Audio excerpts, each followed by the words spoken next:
Why are we still going to the United Nations as Africans? That is a useless entity. It's not for us. The largest voting bloc in the United Nations are the African nations. We don't have a seat on the table. Why do we go there? We go to the United Nations to vote on their issues. They pay African countries, or vote with us on this issue, vote with us on this issue. We have no business going to the United Nations, period.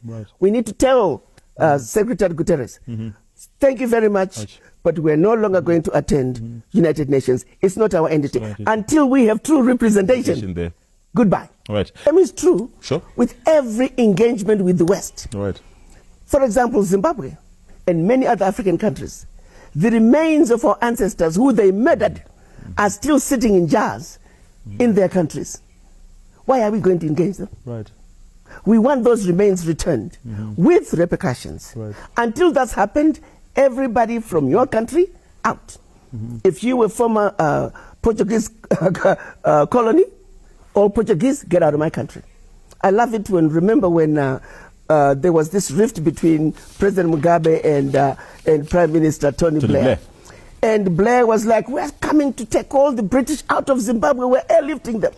And the response to President Mugabe was, listen, I've given all my police and military that if you see any British citizen that wants to get out, escort them to the nearest exit point. Get out. If we can just make that position, your government is abusing us. Your government is refusing to give us back our ancestors, the remains of our ancestors who they murdered. Your government is refusing to give us back our artifacts, precious artifacts, priceless, that they stole. Until these wrongs, these blatant wrongs are righted, every British citizen get out. Every Portuguese citizen get out.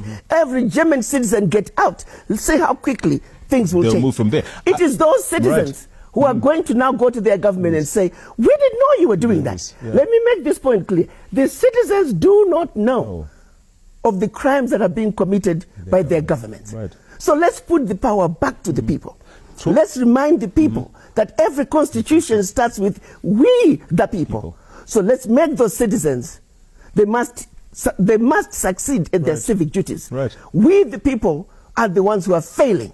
Let's come together. Let's understand the issues. And so for those of us who are elders, who are in the know, we have a responsibility to educate and to inform. Once the citizens are empowered with knowledge and the understanding of what is really going on, I do know for a fact, the average citizen of the world wants a righteous world, a world that is free of hate, racism, bigotry. That's what the average citizen wants.